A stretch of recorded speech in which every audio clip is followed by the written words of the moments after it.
17টা বছর আলহামদুলিল্লাহ বলেন। শোনেন,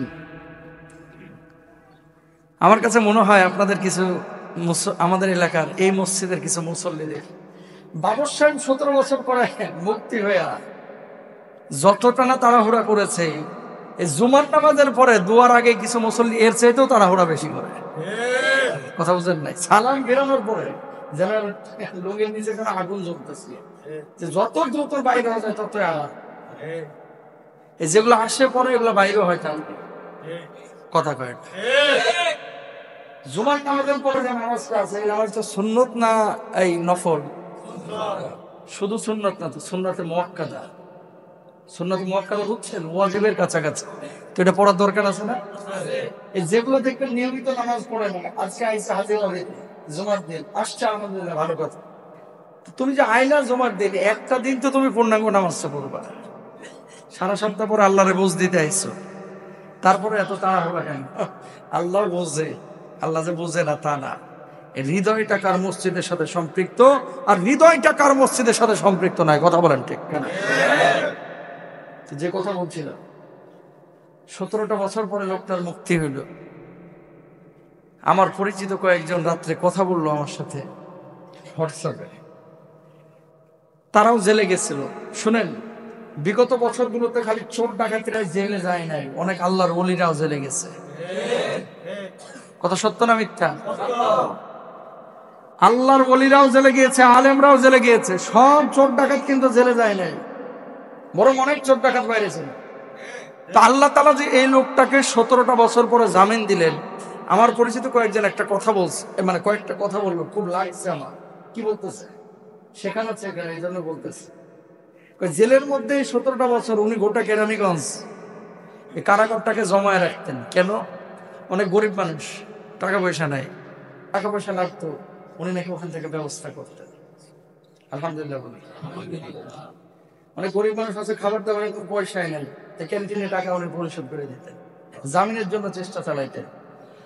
একজন মানুষ দেখেন, যুবক বয়স মানে মধ্য তরুণ বয়সে গেল যে সময় উনি জেলে গিয়েছেন, আজকে দাড়ি চুল পাকা নিয়ে বের হয়েছেন, এই তো জীবন। কিন্তু যারা 17 বছর এরকম কেড়ে নিয়েছে, অন্যায় যদি করে থাকে, অন্যায় যদি করে থাকে তার বিচার সে পেয়েছে, কিন্তু অন্যায় ছাড়া কোনো কারণে শুধু প্রতিহিংসার বশবর্তী হয়ে যদি এই জীবন থেকে 17টা বছর কেড়ে নেয়, আজকে আল্লাহ ছাড় দেন নাই, কিয়ামতের ময়দানে আবার আল্লাহ ছাড় দিবেন না, আল্লাহর আদালতে কাঠগড়ায় দাঁড়াইতে হবে। কথা বলেন ঠিক কেন? শুধু উনিই না, আমাদের আল্লামা সাইদি সাহেব হুজুর রাহিমাহুল্লাহ, আল্লাহ জান্নাতে উঁচু মাকাম দান করুক, আমিন বলেন।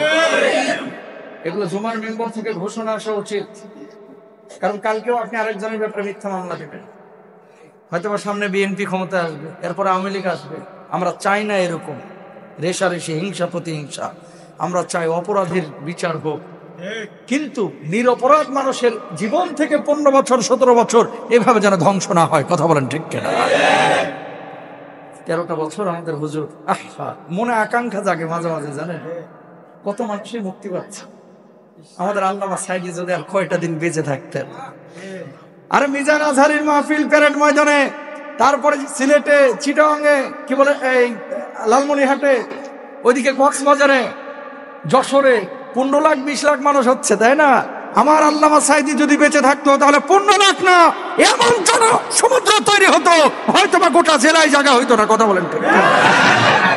আল্লাহ আমার কবরটাকে জান্নাতে উঁচু মাকাম দান করুক, জান্নাতের টুকরা বানায় দেন। আরো জোরে বলেন আমিন।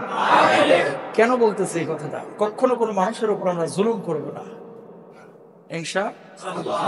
আজকে আপনারা অনেকে আওয়ামী লীগের লোকজনের নামে মিথ্যা মামলা দেন, আপনার এলাকায় হোক, অনেক লিডাররা থাকতে পারেন, হাতটা জোর করে বলতেছে, অপরাধীর জন্য মামলা করেন, নিরপরাধ মানুষের মামলা দিয়ে না। ওই দল করে দেখিয়ে আপনারা মামলা দিবেন, এটা উচিত না। বুঝেন নাই?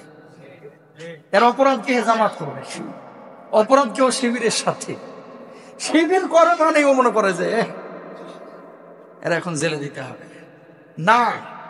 প্রথম পরিচয় আপনি মুসলিম, এরপরে পরিচয় আপনার দলীয় পরিচয়। আপনি যদি মুসলিম হয়ে থাকেন, কখনো কোনো মানুষকে এভাবে কষ্ট দিতে পারেন না। 17টা বছর কাঁচা দাড়ি নিয়ে গেল, চুল নিয়ে গেল, আজকে ভুরু পেকে গেল, দাড়িগুলো পেকে গেল। মানুষের হক নিয়ে যারা এরকম খেলা করে, আল্লাহ বলতেছে আমি দুইটা গুনাহ মাফ করব না। এক নাম্বার হচ্ছে বান্দার হক নষ্ট করা, দুই নাম্বার হচ্ছে শিরিক করা। আপনি যে একজন মানুষকে 15 বছর, 16 বছর, 13 বছর, 12 বছর মিথ্যা মামলা দিয়ে অথবা আবদ্ধ করে রাখতেছেন প্রতিহিংসার বশবর্তী হয়ে, আপনি হক নষ্ট করেছেন। হক নষ্ট যতদিন পর্যন্ত ওই মানুষটা আপনাকে মাফ না করবে, আল্লাহ বলতেছে আমি আপনারে মাফ করব না, তোমারে মাফ করব না। আল্লাহু আকবার বলেন। এবারটাও সাংবাদিকদের সামনে বলে যে আমি আদালতে উপরে আল্লাহর আদালতে ছাড়িয়ে দিচ্ছি, বিচার আমি চাই। আমরা দাবি জানাবো ডক্টর ইউনূসের এই সরকারের কাছে, বাংলাদেশের এখনো অসংখ্য আলেম ওলামা এবং নিরপরাধ মানুষ হয়তো বা জেলে থাকতে পারে। ইন্টারনাল তদন্ত করে যত দ্রুত সম্ভব এই নিরপরাধ আলেম ওলামা এবং সাধারণ মানুষগুলোকে জেল থেকে মুক্ত করে দেন। আপনারা রাজি না? রাজি না? ইনশাআল্লাহ। আরো জোরে বলেন। আল্লাহ কবুল করুক। আমিন বলেন।